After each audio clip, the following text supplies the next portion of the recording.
Amigos y amigas, que tengas excelente tarde. No vas a creer lo que pasó en el Senado. La senadora Gabriela López de Morena acaba con la senadora Ruiz Massieu, priista, con tremendos datos que dio en el Senado. Deja a todos, la senadora Gabriela López de Morena dejó a todos los de la oposición humillados. Les dio tremenda revolcada con esto que dijo. Antes, amigos, antes de poner la información y de ver de qué se trata este video, los invitamos a que se suscriban a este canal, que activen la campanita de notificaciones y que nos regalen un like para que le lleguemos a más personas con toda esta información. Primero vamos a ver a la senadora priista Ruiz Massieu y después la senadora de Morena Gabriela López, cómo le da su merecido a esta priista. Vamos a escuchar lo que dijo. Claudia Ruiz Massieu, del PRI, hasta por 4 minutos.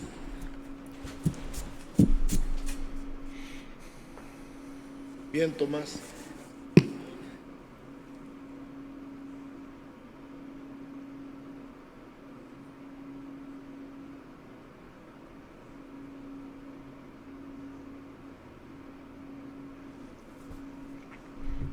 Gracias, presidenta.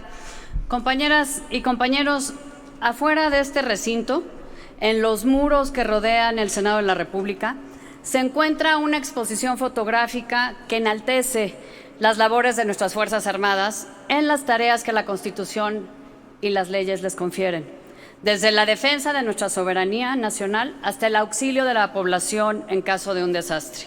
No hay duda. Todo el país está orgulloso de sus soldados y marinos.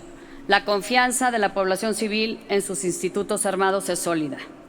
Sin embargo, aquí adentro, en el salón de plenos, discutimos lo que parece ser el síntoma de la absoluta desconfianza gubernamental en las instituciones civiles y de la claudicación de la defensa del régimen constitucional, del Estado de Derecho y de la protección de las libertades y derechos de los mexicanos, al enarbolar, como lo ha hecho el oficialismo, el discurso de que no hay más remedio que entregar las tareas de seguridad pública a las Fuerzas Armadas.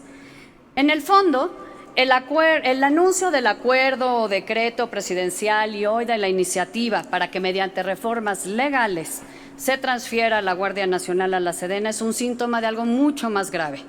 La tentación de conseguir por vías distintas a las que permite la Constitución lo que no pudieron lograr por la vía de la reforma constitucional. Otra vez lo mismo.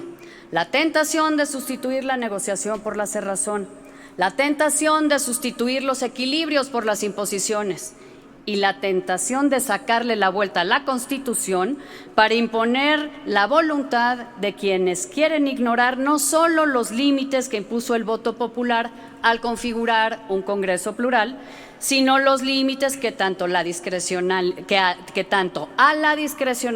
como al ejercicio de las facultades del Ejecutivo impone la propia Constitución. En 2019, y aquí todos lo sabemos bien, partidarios y opositores al gobierno federal, frente al reto de cómo enfrentar la inseguridad y al crimen organizado, logramos mostrar a la sociedad mexicana que conciliar puntos de vista era posible y que el diálogo rinde buenos frutos. Con un respaldo casi unánime en el Poder Legislativo Federal y las 32 legislaturas locales, es decir, en todos los niveles de representación parlamentaria, se aprobó una Guardia Nacional civil y con mando y estructura civiles. No nos confundamos, jamás se aprobó algo diferente. Y no se aprobó algo diferente precisamente porque este Congreso hizo eco de las demandas ciudadanas más diversas, que desde la academia, los colectivos de víctimas, la sociedad civil organizada, los partidos políticos o las organizaciones internacionales venían pidiendo la desmilitarización de los trabajos de seguridad pública, no la militarización permanente, porque son de sobra conocidos los argumentos y los datos que señalan una vez más urgente el cambio de estrategia frente a la delincuencia organizada. Entonces, la pregunta que tenemos que hacernos aquí es ¿qué tipo de estrategia de seguridad y cuáles son las instituciones civiles que tenemos que tener para enfrentar el reto de la inseguridad. No es si el anuncio de las intenciones presidenciales va a tener consecuencias negativas o no, porque la respuesta es muy clara. Sería extremadamente negativo, además de ser inconstitucional. Lo que sí hay que cuestionarnos es cuál es la hoja de ruta para garantizar el derecho humano a un entorno seguro, enmarcado en un contexto de respeto a la Constitución, al Estado de Derecho y de instituciones civiles.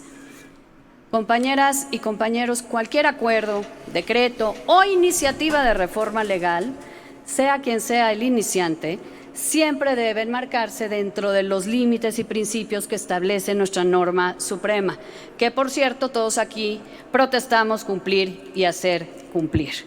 En ese sentido, las y los legisladores del PRI los invitamos sinceramente a cerrar filas en defensa del civilismo frente al militarismo, en defensa del orden constitucional, de la división de poderes y del órgano reformador de la Constitución, y sobre todo en defensa de nuestra función como representantes populares comprometidos con los derechos y libertades de las y los mexicanos. Lo hemos dicho antes, lo hemos dicho ahora desde la oposición. En lugar de profundizar en una estrategia de militarización que la verdad ha mostrado escasos resultados, no solo en sino en ya prácticamente 3 sexenios, y de seguir expandiendo las funciones de las Fuerzas Armadas, contraviniendo la Constitución, hay que analizar y debatir, lejos de las descalificaciones o de calificativos, y lejos de dogmas partidistas, cuál es esa estrategia que requiere México para tener paz y seguridad, que no implique la demolición de las instituciones civiles, que no implique retrocesos en los derechos y libertades de los mexicanos, ni mucho menos que implique debilitar nuestra democracia y el Estado de Derecho. Y de paso, analicemos cuáles son las funciones que deben tener las Fuerzas Armadas y cuál es el régimen constitucional y legal que requieren en un Estado constitucional y democrático de derecho, porque sin instituciones civiles, sin acuerdos respetables y respetados y sin una Constitución y un poder legislativo fuertes, nos alejamos de la realidad democrática para adentrarnos en ilusiones pantanosas de las cuales va a costar mucho trabajo salir. Bueno, esta es la participación de la senadora priista. Ahora vamos con la participación de la senadora Gabriela López de Morena. ¿Cómo les da su merecido a todos los de la oposición con estos datos que dio en el Senado? Vamos a escuchar. La senadora Gabriela López Gómez, porque el Partido Verde cedió su tiempo al grupo de Morena hasta por 4 minutos.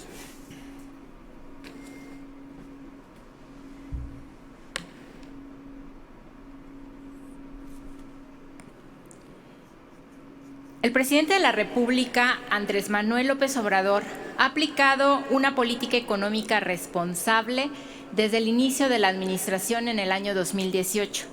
Así fue incluso durante la pandemia, donde no se usó la deuda para apalancar a las finanzas públicas. Algunos gobiernos neoliberales presumieron en 2020 y 2021 tasas de crecimiento sostenidas por el endeudamiento de sus países. Sin embargo, hoy, en 2022, los efectos son claros y se pueden ver en las altas tasas de inflación.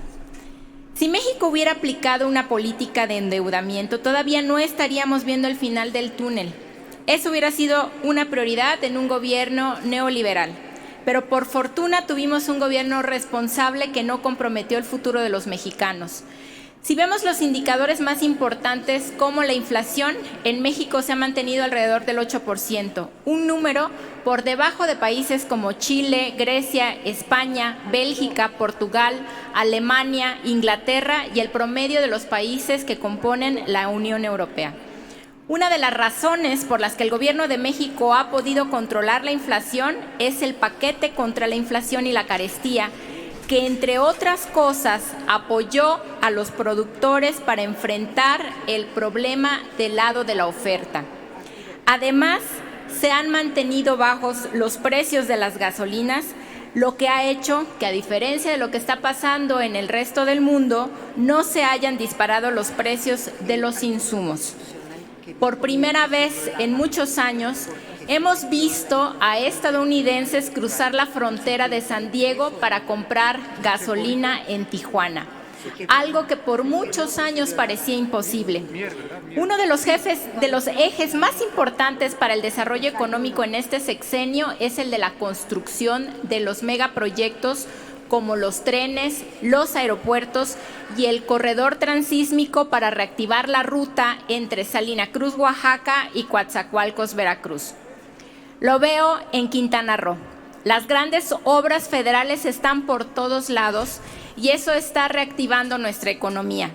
Tan solo en Cancún se está remodelando el Boulevard Luis Donaldo Colosio con una inversión de más de 2,000 millones de pesos.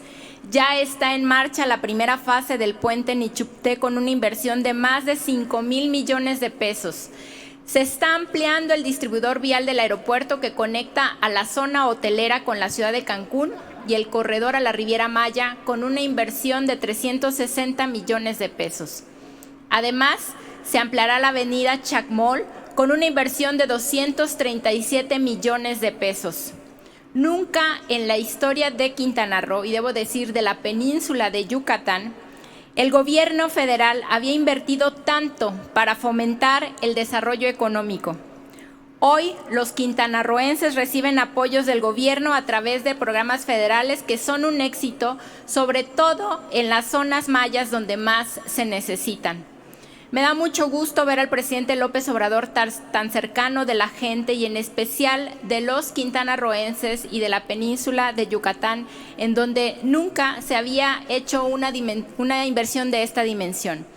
Este gobierno hizo un cambio significativo, pues por primera vez en la historia del México contemporáneo se volteó a ver al sur y se le vio con todo, con obras, con planes de crecimiento que apenas están empezando a rendir frutos y que estoy segura serán una gran herencia para nuestros hijos y para los mexicanos del futuro.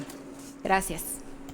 Bueno amigos, si les gustó esta información, compártelo en sus redes sociales, activen la campanita de notificaciones y regálenos un like para que le lleguemos a más personas con toda esta información.